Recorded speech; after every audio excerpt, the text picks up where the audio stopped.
Hello friends, कैसे हो आप सब। आज मैं वेनम 2 मूवी को एक्सप्लेन करने वाली हूँ। इस मूवी को 2021 में रिलीज किया गया है। सो फ्रेंड्स, वीडियो को शुरू करते हैं।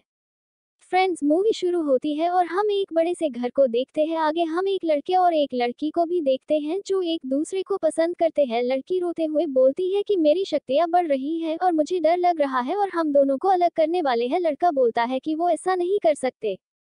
आगे हम कुछ ऑफिसर्स को देखते हैं जो लड़की को दूसरी जेल में ट्रांसफर कर रहे थे। लड़का खिड़की से चिल्ला रहा था। अब वेन जाने लगती है लेकिन लड़की एक पुलिस वाले से बोलती है कि कोई आखिरी ख्वाहिश, और वो बहुत आवाज निकालती है जिससे वेन का बैलेंस बिगड़ जाता है और पुलिस वाला लड़की पे गोली चला देता है जिससे लड़की बाहर गिर जाती है। आगे हम उसी लड़की को देखते हैं जिसे गोली लगी थी। अब उसे दूसरी जेल में ट्रांसफर कर दिया था और उसे एक अलग सेल में रखा गया था। अब उस लड़की को कुछ ऑफिसर न्यूज़पेपर देने जाते हैं। लड़की अब बड़ी हो गई थी। वो न्यूज़पेपर को देखती है और उसमें कुछ ढूंढने लगती है। लड़की उस न्यूज़पेपर में अपने आशिक को देखती है जिससे उसे पहले अलग कर दिया था। ऑफिसर्स बोलती है कि तुम्हारे आशिक को बहुत जल्द सजा मिलने वाली है और लड़की अपना मुंह छुपा लेती है। आगे हम लड़की के आशिक को देखते हैं जो जेल में कैद था। उसका नाम केसटी था। आगे हम अपने प्यारे दोस्त एडी को देखते हैं जो एक पुलिस ऑफिसर के साथ होता है। एडी वहां पर केसटी से मिलने आया था क्योंकि केसटी एडी को कुछ बताना चाहता था और पुलिस ऑफिसर बोलता है कि तुम कुछ गड़बड़ मत करना। और हम वेनम को देखते हैं जो उस पुलिस ऑफिसर को खाना चाहता था लेकिन एडी उसे लेकर वॉशरूम में चला जाता है और वेनम एडी पर बहुत गुस्सा होता है क्योंकि एडी वेनम को कुछ करने नहीं देता है और वो दोनों झगड़ने लगते हैं और एडी फिर वॉशरूम से बाहर आ जाता है। आगे हम केसटी को देखते हैं जो एडी से बात कर रहा होता है। एडी बोलता है कि तुमने मुझे यहाँ क्यों बुलाया है। केसटी बोलता है कि मुझे तुम अच्छे लगते हो और मैं अपने सारे राज खोल दूंगा। और एडी बोलता है कि बोलो क्या मैसेज है। केसटी बोलता है कि मुझे एक चच है जो मुझे नजर आता जिससे मैं मिल नहीं पाता। एडी बोलता है कि हो गया तुम्हारा। केसटी एक बोलता है कि छाप दो इसे और good bye Eddie. Eddie thank you बोलकर जाने लगता है लेकिन वेनम एक कमरे को देखता है। उस कमरे में ड्राइंग्स बनी थी। एडी उन ड्राइंग्स को देखता है और केसटी बोलता है कि मुझे भूलना मत एडी, और एडी बाहर आ जाता है। ऑफिसर एडी से पूछता है उसने कुछ बताया लेकिन एडी बोलता है कि मुझे कुछ समझ नहीं आया। ऑफिसर एडी को बोलता है कि तुम्हें कुछ भी पता चले तो पहले मुझे बताना, और एडी वहां से चला जाता है। आगे हम एडी को देखते हैं। वेनम एडी को कुछ बताना चाहता था इसलिए वो वही ड्राइंग्स बनाता है जो उसने जेल में देखी थी लेकिन एडी समझ नहीं पाता और वेनम कंप्यूटर में एक जगह को खोजता है। ये वही जगह थी जिसकी ड्राइंग्स केसटी ने जेल में बनाई थी। आगे एडी पुलिस फोर्स को लेकर उस जगह चला जाता है। ये वही जगह थी जहां पर केसटी ने लोगों की लाशें छुपाई थी। ये बात केसटी को पता चलती है जिससे उसे बहुत गुस्सा आता है और अपना एडी अब एक और बार हीरो बन गया था। आगे वेनम और एडी टीवी देख रहे थे। वेनम गुस्सा करता है क्योंकि उसने बहुत दिनों से किसी का सर नहीं खाया था। एडी बोलता है कि इन मुर्गियों को खा जाओ लेकिन वेनम मना कर देता है क्योंकि मुर्गियां वेनम की दोस्त बन गई थी। एडी कंप्यूटर के पास कुछ काम करने लगता है लेकिन वेनम उसे परेशान करता है क्योंकि उसे भूख लगी थी। अब एडी और वेनम मिसेस चैन की दुकान पर जाते हैं। मिसेस चैन बोलती है कि चॉकलेट नहीं है क्योंकि वेनम को चॉकलेट बहुत पसंद थी। आगे हम वेनम और एडी को देखते हैं। वो दोनों वेनम के लिए मुर्गियां चुराने जाते हैं और वेनम कुछ मुर्गियों को खा लेता है और वो दोनों देखते हैं एक चोर एक औरत से उसका बटुआ चुराने की कोशिश कर रहा है लेकिन वो औरत चोर को मारती है। अब वेनम नीचे आता है उस औरत की मदद करने के लिए और वेनम उस चोर को खाने वाला रहता है लेकिन एडी मना कर देता है और वेनम वहां से जाने लगता है छत से। लेकिन उसी समय एडी को फोन आ जाता है जिससे वेनम अंदर चला जाता है और एडी छत से गिरने लगता है लेकिन एडी छत से लटक जाता है और फोन एन का होता है। वो एडी से मिलने के लिए बोलती है और एडी हाँ बोल देता है। आगे एडी एन से मिलने जाता है और एडी एन को गले लगाता है जिससे वेनम खुश हो जाता है। वो एक दूसरे के हाल चाल पूछते हैं और एन पूछती है कि वेनम तुम्हारे साथ है। एडी मना कर देता है लेकिन फिर वो उसे बता देता है कि वेनम उसके साथ है। आगे एन एडी को अपनी अंगूठी दिखाती है। उसका मतलब ये था कि उसके डैन से सगाई कर ली है। ये देखकर एडी और वेनम दोनों बहुत दुखी हो जाते हैं और एडी एन को तुम खुश रहो ये बोलकर वहां से वो चला जाता है। और एडी बाइक बहुत तेज चला रहा था क्योंकि वो दुखी था और वेनम उसे स्पीड कम करने को बोलता है। दूसरे दिन हम एडी को देखते हैं और वेनम अपने लिए नाश्ता बना रहा था। पूरे घर में वेनम के टेंटेकल्स फैले हुए थे। वेनम एडी को एक चिट्ठी देता है। वो चिट्ठी केसटी ने भेजी थी। एडी चिट्ठी को पढ़ता है उस चिट्ठी में केसरी की पुरानी बातें लिखी थी, जैसे कि केसरी ने अपनी दादी, अपनी माँ और अपने बाप को मार दिया था। केसरी को बचपन में जेल भेज दिया गया था और जेल में उसे काफी परेशान भी करते थे, लेकिन उसे जेल में एक लड़की मिलती है, उस लड़की में अनोखी शक्ति थी। ये सब केसरी ने चिट्ठी में लिखा था। चिट्ठी पढ़कर एडी केसरी से मिलने का फैसला करता है और एडी जेल में जाता है। वेनम बोलता है कि यहाँ पर कई सारे लोग हैं, मैं 4-5 लोगों को खा जाऊँ तो किसी को क्या पता चलेगा। आगे एडी केसरी के सेल में जाता है और वहाँ पर एडी ने पेपर में आधी न्यूज़ छापी थी, इसलिए केसरी एडी को बुरा भला बोलने लगता है। उसकी बातें सुनकर वेनम को बहुत गुस्सा आ जाता है और वो केसरी पर हमला कर देता है, लेकिन केसरी एडी के हाथ पर काट लेता है, जिससे केसरी के मुंह पर एडी का खून लग जाता है। केसरी एडी के खून को देखता है और उसे पता चलता है कि एडी के खून में कुछ अलग बात है। सच तो ये फ्रेंड्स की एडी के खून में वेनम के कुछ पार्टिकल्स होते हैं। आगे एडी अपने घर जाता है और वेनम एडी से माफी मांगता है, लेकिन एडी उसे चुप करवा देता है। अब एडी वेनम पर गुस्सा करता है और उन दोनों में बहस होने लगती है। वो दोनों एक दूसरे को लूजर बोलते हैं और वेनम एडी की नाक 2 बार तोड़ देता है और दोनों में लड़ाई होने लगती है। वेनम सामान को बाहर फेंकने लगता है। एडी उसे रोकता है, लेकिन वो फिर वेनम को अपने से अलग कर देता है और वेनम किसी और के शरीर में घुस जाता है और एडी को उंगली दिखाकर वहां से चला जाता है। आगे हम केसरी को देखते हैं, उसे मौत देने वाले थे, लेकिन उसके शरीर में से टेंटेकल्स निकलने लगते हैं। अब फ्रेंड्स केसरी के शरीर में एक सिम्बियोट होता है और उसका रंग लाल होता है। अब केसरी पूरी तरह से वेनम में बदल जाता है और वहां के सारे लोगों को मार देता है और जेल से चला जाता है। आगे एडी अपने घर को ठीक कर रहा था और दोनों मुर्गियों को कहीं और छोड़ देता है। आगे वेनम एक टावर पर बैठा था। दूसरी तरफ एडी को पता चलता है कि केसरी जेल तोड़कर भाग गया है और एडी से वही पुलिस वाला मिलने आता है जिसे हमने पहले देखा था।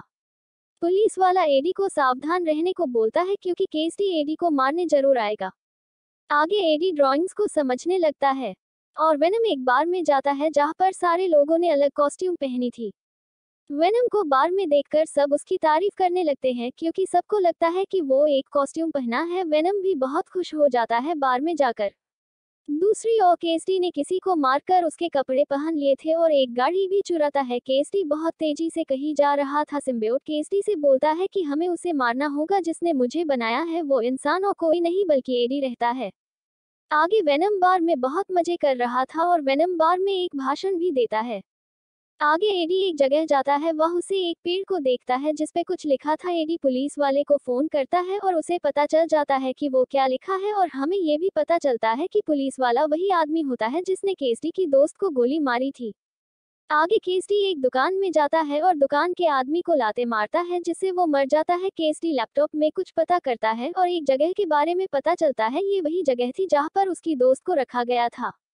आगे हम केसरी की दोस्त को देखते हैं जो जेल में थी, और वहीं पर हम केसरी को भी देखते हैं जो वहां आ गया था। वो उस मैडम को मार देता है और उसकी दोस्त को किस करता है। केसरी वहां पर पुलिस वालों को मारकर भागने लगता है, लेकिन पुलिस उसका पीछा करती है और वेनम अपने टेंटेकल्स की मदद से गाड़ी को हवा में कर लेता है और पुलिस वालों को मारने लगता है। और लड़की बहुत तेज आवाज निकालती है, जिससे वेनम को बहुत प्रॉब्लम होती है और गाड़ी नीचे आ जाती है और वो लोग वहां से भाग जाते हैं। आगे हम मिसेस चैन को देखते हैं। उनकी दुकान पर एक लड़का आता है, उसकी हालत बहुत खराब होती है। मिसेस चैन उसे बाहर जाने को बोलती है, लेकिन वो गिर जाता है। मिसेस चैन उससे बात करती है और मिसेस चैन को पता चलता है कि उस लड़के में वेनम था और उसकी हालत भी खराब हो रही थी। मिसेस चैन पूछती है कि एडी कहाँ है। आगे हम उसी जगह को देखते हैं जहां से केसरी अपनी दोस्त को छुड़ाकर भागा था। आगे हम एडी को देखते हैं जो पुलिस स्टेशन में था और पुलिस वाला उससे पूछताछ कर रहा था ये सब क्या हो रहा है, लेकिन एडी उसे कुछ नहीं बताता और वो एन को फोन करता है। अब एन और डैन एडी से मिलने जेल में जाती है। एडी उसे बताता है कि वेनम मेरे पास नहीं है, मुझे केसरी को रोकना होगा, उसके लिए मुझे वेनम की जरूरत है। आगे एन पहले मिसेस चैन के पास जाती है और एन वेनम को अपने साथ चलने को बोलती है, लेकिन वेनम मना कर देता है। लेकिन फिर एन वेनम की तारीफ करती है और वो मान जाता है आने के लिए। आगे केसरी ने पूरी जेल को आग लगा दी थी और केसरी और उसकी दोस्त सच में शादी करने वाले थे। आगे एन जेल में जाती है और एडी पूछता है कि वेनम आया और एन वेनम बन जाती है और वो दीवार तोड़कर एडी को जेल से बाहर ले आती है। एडी वेनम को अपने साथ आने को बोलता है, लेकिन वेनम बोलता है कि पहले एडी मुझसे माफी मांगे और एडी वेनम से माफी मांगता है, लेकिन वो नहीं मानता। लेकिन कुछ देर बाद वेनम मान जाता है। आगे हम पुलिस ऑफिसर को देखते हैं और उसके सामने केसरी खड़ा था। वो बंदूक दिखाकर नीचे झुकने को बोलता है, लेकिन केसरी अपने असली रूप में आ जाता है। आगे हम केसरी के दोस्त को देखते हैं जो एडी के घर पर जाती है। उसे वहां एक अंगूठी मिलती है और एन की फोटो भी देखती है। आगे केसरी की दोस्त एन के घर जाती है और एन को उठा लेती है और डैन को चेतावनी देकर वहां से चली जाती है। आगे डैन एडी को बताता है कि एन को लड़की ने उठा लिया है। आगे केसरी और उसकी दोस्त चर्च में शादी करने वाले थे और एन और पुलिस वाला भी वही थे। आगे एडी भी वही आ जाता है और वेनम में बदल जाता है और केसरी भी अपने असली रूप में आ जाता है। लाल वाला वेनम बोलता है कि वेनम मेरा फादर है। अब उसने ऐसा क्यों बोला ये आपको वीडियो के आखिरी में पता चलेगा। और वेनम लाल वाले वेनम को देखकर अंदर चला जाता है क्योंकि वो एक बार के लिए डर जाता है और केसरी उसे अपने पास बुलाता है। अब दोनों वेनम बन जाते हैं और लड़की तेज आवाज निकालती है जिससे लाल वाला वेनम उसे नीचे गिरा देता है। अब दोनों वेनम बन जाते हैं और दोनों में बहुत देर तक लड़ाई होती है। पुलिस वाला वहां से भागने की कोशिश करता है लेकिन लड़की उसे पकड़ लेती है। आगे डैन लाल वाले वेनम पर पेट्रोल डालने लगता है और वेनम उसके पीछे जाता है और उसे पकड़ लेता है, लेकिन वेनम उसे बचा लेता है। और फिर एक बड़ा सा घंटा बजता है जिससे दोनों वेनम दोनों के शरीर से निकल जाते हैं। आगे एडी और केसरी में लड़ाई होती है और वो दोनों वेनम बन जाते हैं और फिर से लड़ाई होती है। केसरी एक हथौड़ा उठाता है और एडी के पैरों पर मारता है। दूसरी ओर लड़की पुलिस वाले को मार रही थी क्योंकि ये वही पुलिस वाला था जिसने उसे पहले गोली मारी थी। आगे लाल वाला वेनम एन को उठाकर टॉवर पर चढ़ने लगता है और वेनम पत्थरों के नीचे दब जाता है। लड़की केसरी को रोकने के लिए बोलती है लेकिन लाल वाला वेनम उसे भी पकड़ लेता है। केसरी उसे रोकने की कोशिश करता है लेकिन लाल वाला वेनम नहीं रुकता। डैन वेनम को उठने को बोलता है लेकिन वेनम पत्थरों में दबा हुआ था, लेकिन फिर वेनम पत्थरों को हटाकर टॉवर पर चढ़ जाता है और वेनम लोहे की रोड को लाल वाले वेनम के सर पर मारता है और एन को पकड़ लेता है। लेकिन लाल वाला वेनम फिर से वेनम पर हमला करता है जिससे एन गिरने लगती है, लेकिन वेनम उसे पकड़ लेता है और लाल वाला वेनम वेनम को तड़पाने लगता है। लड़की उठती है और चिल्लाने वाली रहती है लेकिन वेनम उसे नीचे फेंक देता है और वो बहुत तेज आवाज निकालती है जिससे वेनम शरीर से अलग हो जाते हैं। आगे वेनम लाल वाले वेनम को पकड़ कर खा जाता है और केसरी को उठाता है। केसरी बोलता है कि मुझे तुम्हारी दोस्ती चाहिए थी। एडी सॉरी बोलता है और उसका सर खा जाता है और वहां पर पुलिस फोर्स आ जाती है और एन और डैन गाड़ी से निकल जाते हैं। आगे एडी भी दूसरे रास्ते से भाग जाता है। आगे हम पुलिस वाले को देखते हैं, उसकी आंखें अजीब सी होती हैं। वो कुछ बोलता है और हम एडी को देखते हैं जो उस जगह पर बैठा था जहां पर उसने मुर्गियों को छोड़ा था। आगे हम एडी और वेनम को देखते हैं जो एक बीच पर बैठे थे। वेनम एडी को थैंक यू बोलता है उसे बीच पे लाने के लिए। और मूवी के लास्ट में हम देखते हैं कि वेनम और एडी एक कमरे में थे और टीवी पर एक रोमांटिक मूवी देख रहे थे। वेनम एडी को कुछ दिखाना चाहता था। उस कमरे में एकदम से बहुत उजाला होता है। आगे एडी बोलता है कि हम कहाँ है, उस कमरे में कोई और भी था, इसलिए वेनम बाहर आ जाता है। वेनम टीवी पर एक लड़के को देखता है। और फ्रेंड्स, ये थी वेनम 2 मूवी की पूरी कहानी। क्वालिटी अच्छी नहीं थी, उसके लिए माफी चाहती हूँ। अब फ्रेंड्स बात करते हैं मूवी से जुड़ी कुछ बातों के बारे में। फ्रेंड्स, लाल वाला वेनम काले वेनम को अपना फादर बोलता है। उसने ऐसा क्यों बोला? तो फ्रेंड्स, सच ये है कि जेल में केसरी ने एडी को काटा था तो केसरी के मुंह पर एडी का खून लग गया था। उस खून में वेनम के भी कुछ पार्टिकल्स थे। इसका मतलब ये है फ्रेंड्स कि वेनम के पार्टिकल्स केसरी के मुंह में थे और वेनम के खून से ही लाल वाला वेनम बना था। इसलिए फ्रेंड्स, वेनम लाल वाले वेनम का बाप है। इस मूवी की IMDb रेटिंग है 6.5 आउट ऑफ 10। एक्सप्लेनेशन अच्छा लगा हो तो चैनल को सब्सक्राइब कर लेना।